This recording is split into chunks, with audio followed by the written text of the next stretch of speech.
வணக்கம்.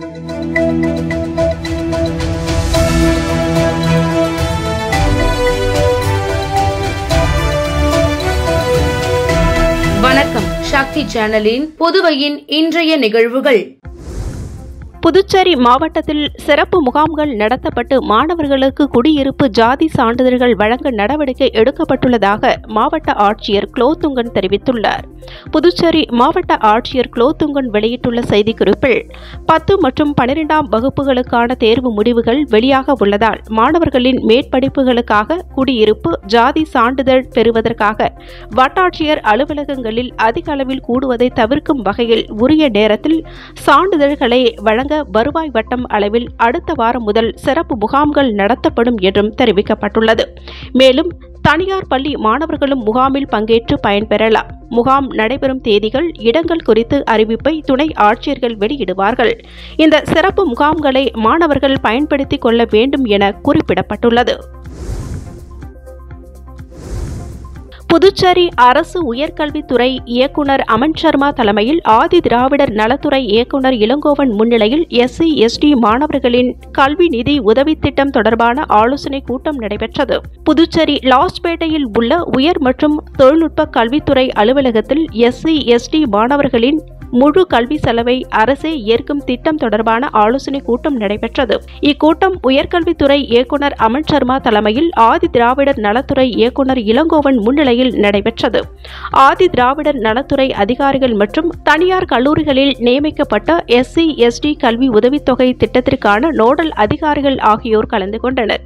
கூட்டத்தில் தனியார் கல்லூரிகள் SC/ST மாணவர்களிடம் கல்வி கட்டணம் கேட்கக்கூடாது என்றும் அவர்களுக்கான கல்வி கட்டணத்தை செலுத்த வேண்டியது ஆதி திராவிடர் நலத்துறையின் பொறுப்பாகும். மேலும் சென்டாக்கில் அறிவிக்கப்பட்ட கல்வி கட்டணத்தை மட்டுமே ஆதி திராவிடர் நலத்துறை செலுத்தும் என்றும் இதை மீறி மாணவர்களிடம் கூடுதல் கட்டணம் கேட்டால் சம்பந்தப்பட்ட கல்லூரிகள் மீது கடும் நடவடிக்கை எடுக்கப்படும் என எச்சரிக்கை விடுக்கப்பட்டுள்ளது. புதுச்சேரியில் உள்ள 7 மையங்களில் நாளை நடைபெறும் நீட் தேர்வை 5000 மாணவ மாணவிகள் எழுத உள்ளனர். நாடு முழுவதும் அரசு மற்றும் தனியார் மருத்துவக் கல்லூரிகளில் இளநிலை மருத்துவ படிப்புகளில் சேர்வதற்கு தேசிய தேர்வு முகமை மூலம் நீட் நுழைவுத் தேர்வு நடத்தப்படுகிறது. இந்நிலையில் 2024-25ஆம் கல்வி ஆண்டிற்கான நீட் தேர்வு நாளை நாடு முழுவதும் 557 நகரங்கள் மற்றும் 14 வெளிநாடுகளிலும் நீட் தேர்வு நடைபெறுகிறது. இந்த தேர்வை 24 லட்சம் பேர் எழுதுகின்றனர்.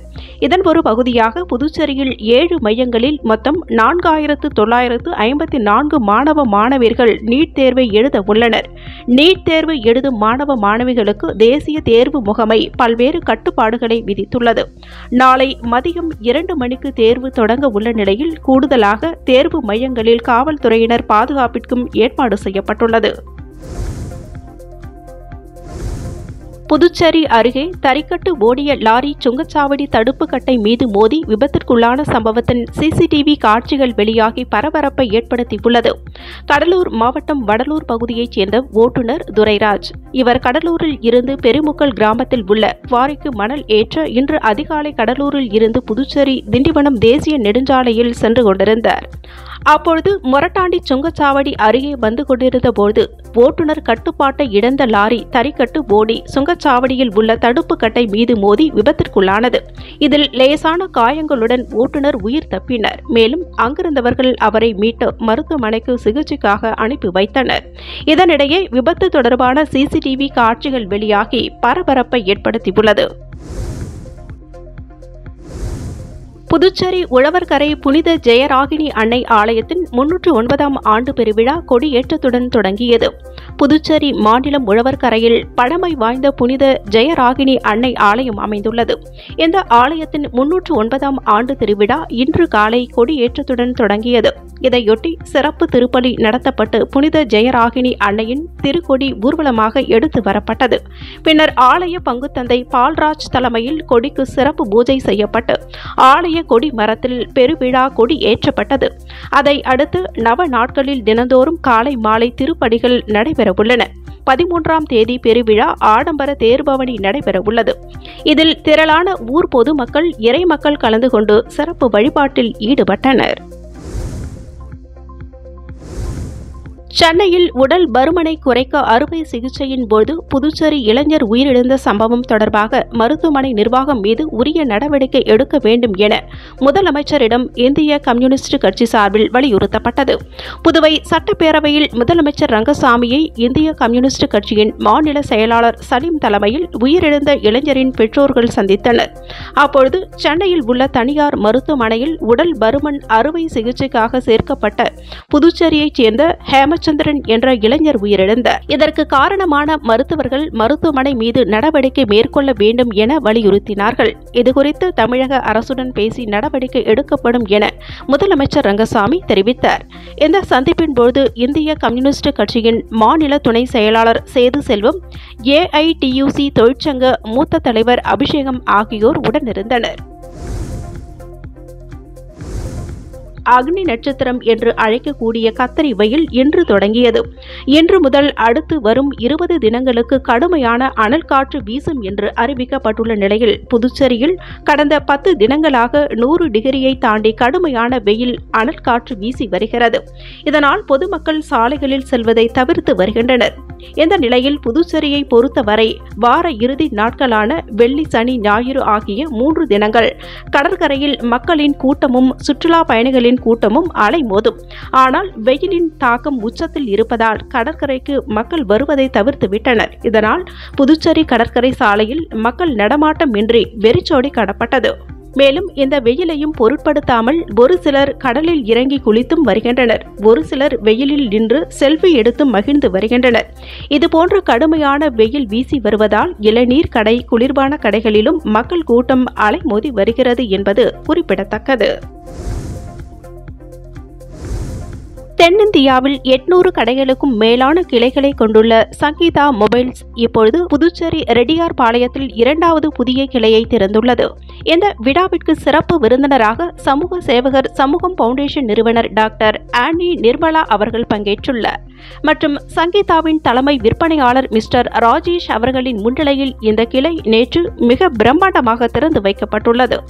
இந்த புதிய கிளை திறந்ததை முன்னிட்டு சிறப்பு சலுகையாக ஒரு ஸ்மார்ட் போன் வாங்கினால் ஒரு ஸ்மார்ட் வாட்ச், ஒரு டெலிவிஷன் வாங்கினால் ஒரு சவுண்ட் பார், ஒரு லேப்டாப் வாங்கினால் ஒரு ப்ளூடூத் ஸ்பீக்கர் மற்றும் ஒரு டேப்லெட் வாங்கினால் ஒரு ட்ரூ வயர்லெஸ் ஸ்டீரியோ ஆகிய இவற்றை இலவசமாக 0% தவணை முறையில் வழங்கிக் கொண்டிருக்கின்றார்கள். மேலும் சங்கீதாவின் அஷூரன்ஸ் மூலம் நாம் வாங்கிய மொபைலிற்கு ஏதேனும் சேதாரம் ஏற்பட்டாலோ அல்லது உடைந்தாலோ வெறும் 30% மட்டுமே செலுத்தி ஒரு புதிய மொபைலை வழங்குகின்றார்கள். மேலும் எங்கும் இல்லாத சலுகையாக நாம் வாங்கிய மொபைலுக்கு ஏதும் ஆகவில்லை என்றால் நாம் செலுத்திய அஷூரன்ஸ் தொகையினை திருப்பி வழங்குவதாக புதுச்சேரி ரெட்டியார் பாளையத்தில் 2வது கிளையை துவக்கியுள்ள சங்கீதா மொபைல்ஸ் நிறுவனம் அறிவித்துள்ளது. எனவே வாடிக்கையாளர்கள் இத்தகைய சிறப்பு சலுகைகளை அறிந்து கொண்டு பயன்பெறுமாறு கேட்டுக் கொள்ளப்படுகின்றார்கள். அரியாங்குப்பம் செங்கடு நீர் மாரியம்மன் ஆலய சடல் விழாவை முன்னிட்டு நடைபெற்ற சுவாமி வீதி விழாவில் 300க்கும் மேற்பட்ட பெண்கள் நடனமாடி அம்மனை வரவேற்றனர். புதுச்சேரி அரியாங்குப்பம் செடிலாடும் செங்கடு நீர் மாரியம்மன் கோவிலில் 110ஆம் ஆண்டு சடல் தேரோட்ட திருவிழா நடைபெற உள்ளதால் அதனை முன்னிட்டு நேற்று கொடியேற்றம் நடைபெற்றது. இதில் சிறப்பு அலங்காரத்தில் செங்கடு நீர் அம்மன் பக்தர்களுக்கு அருள் பாலித்தார். இதைத் தொடர்ந்து பெண்கள் விளக்கு பூஜை செய்து அம்மனை வழிபட்டனர். மேலும் இந்திர விமானத்தில் அம்மனை அலங்கரித்து வீதி உலா நிகழ்ச்சி நடைபெற்றது. குறிப்பாக பெண்கள், குழந்தைகள் என 300க்கும் மேற்பட்டோர் செடிலாடும் செங்கடு நீர் மாரியம்மனை வரவேற்கும் விதமாக நடனமாடினர். இந்த நிகழ்ச்சியில் ஏராளமான பக்தர்கள் கலந்து கொண்டு சுவாமி தரிசனம் செய்ததோடு பெண்களின் நடனத்தை வீடியோ எடுத்து மகிழ்ந்தனர். அரியூர் உலக வாழி மாரியம்மன் கோவில் சடல் திருவிழா மற்றும் கோவில் தேரோட்ட நிகழ்ச்சியில் அமைச்சர் தேனி ஜெயக்குமார் உட்பட திரளான பக்தர்கள் பங்கேற்று சுவாமி தரிசனம் செய்தனர். வில்லியனூர் அருகே உள்ள அரியூர் கிராமத்தில் பிரசித்தி பெற்ற உலக வாழியம்மன் கோவில் உள்ளது. இந்த கோவிலில் ஆண்டுதோறும் சித்திரை மாதத்தில் சடல் மற்றும் தேரோட்ட விழா கொண்டாடப்படுவது வழக்கம். அதன்படி இந்த ஆண்டிற்கான திருவிழா கடந்த மாதம் 25ஆம் தேதி கொடியேற்றத்துடன் தொடங்கியது. இதைத் தொடர்ந்து ஒவ்வொரு நாளும் சுவாமி வீதி உலா நடைபெற்றது. விழாவின் முக்கிய நிகழ்ச்சியாக சடல் திருவிழா நடைபெற்றது. இதில் நூற்றுக்கணக்கான பக்தர்கள் சடல் தரித்து தங்களது வேண்டுதலை நிறைவேற்றினர். இதைத் தொடர்ந்து தேரோட்டம் நடைபெற்றது. இதற்காக சிறப்பு அலங்காரத்தில் அம்மன் திருத்தேரில் எழுந்தருளினார். தொடர்ந்து திருத்தேரோட்டத்தை அமைச்சர் தேனி ஜெயக்குமார், முன்னாள் சட்டமன்ற உறுப்பினர் ஓம் சக்தி சேகர் ஆகியோர் தேரை வடம் பிடித்து இழுத்து துவக்கி வைத்தனர். இவ்விழாவில் ஏராளமான பக்தர்கள் கலந்து கொண்டு தேரை வடம் பிடித்து இழுத்து சுவாமி தரிசனம் செய்தனர். காரைக்காலில் நடைபெற்ற இலவச பல் பரிசோதனை மற்றும் விழிப்புணர்வு முகாமில் 800க்கும் மேற்பட்டோர் பயன்பெற்றனர்.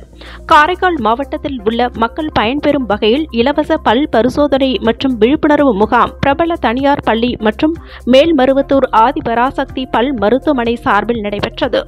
இன்றும் நாளையும் நடைபெற உள்ள இந்த முகாமிற்கான துவக்க விழா நிகழ்ச்சி நடைபெற்றது. முகாமில் பல் மருத்துவர்கள் பல் துலக்குவதன் நுட்பங்கள் பற்றியும் வாய்வழி புற்றுநோய் விழிப்புணர்வுகள் பற்றியும் பொதுமக்களுக்கு விழிப்புணர்வுகளை எடுத்துரைத்தனர். இன்றைய முகாமில் சுமார் 800க்கும் மேற்பட்ட பொதுமக்கள் கலந்து கொண்டு பயன்பெற்றனர்.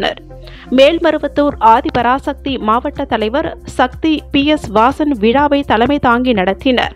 பள்ளியின் தாளாளர் மணிமேகலை கண்ணையன், ரோட்டரி சங்கத்தினர் உள்ளிட்ட ஏராளமானோர் கலந்து கொண்டனர். பள்ளியின் நிர்வாகி மது கண்ணையன் அனைவருக்கும் நன்றி கூறினர்.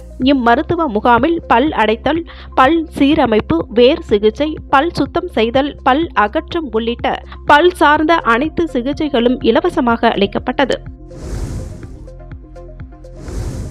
புதுச்சேரி மாநிலம் வில்லியனூர் சட்டமன்ற தொகுதி திராவிட முன்னேற்றக் கழக கிளை கழகங்கள் சார்பாக நீர்மோர் பந்தல் துவக்க விழா இன்று நடைபெற்றது.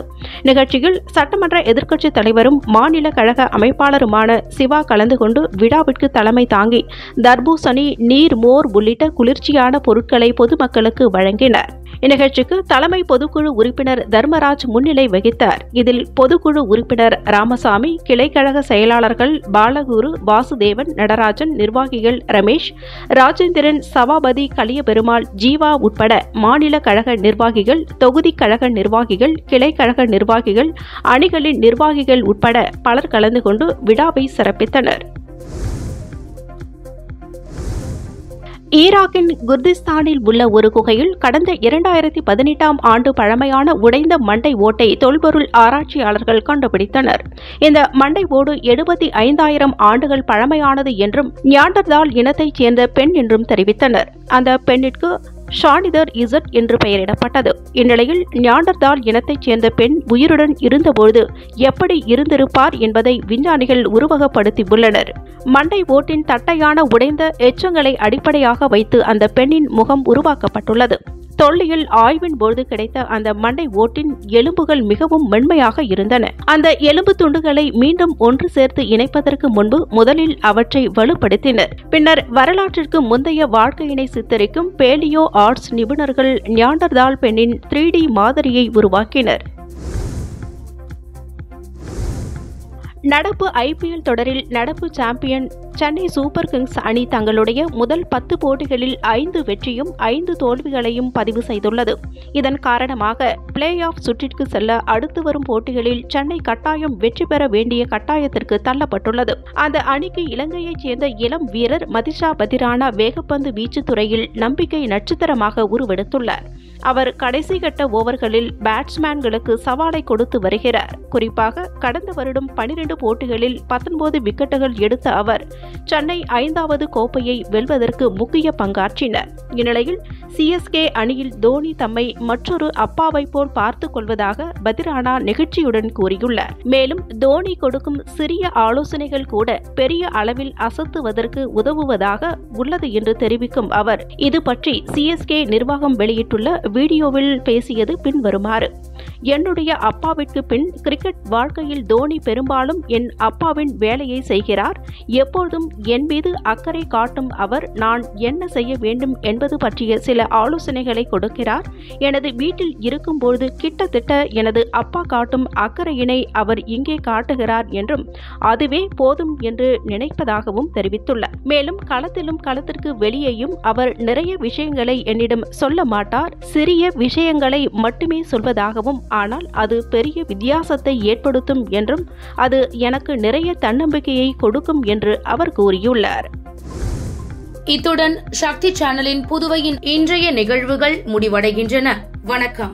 உங்கள் சக்தி சேனலின் புதுவையின் அன்றாட நிகழ்வுகளை உடனுக்குடன் தெரிந்து கொள்ள சக்தி சேனல் புதுச்சேரி யூடியூப் சேனலை சப்ஸ்கிரைப் செய்து கொள்ளுங்கள். மறக்காமல் பெல் பட்டனையும் கிளிக் பண்ணுங்க, ஷேர் பண்ணுங்க, லைக் பண்ணுங்க. உங்கள் சக்தி சேனல்.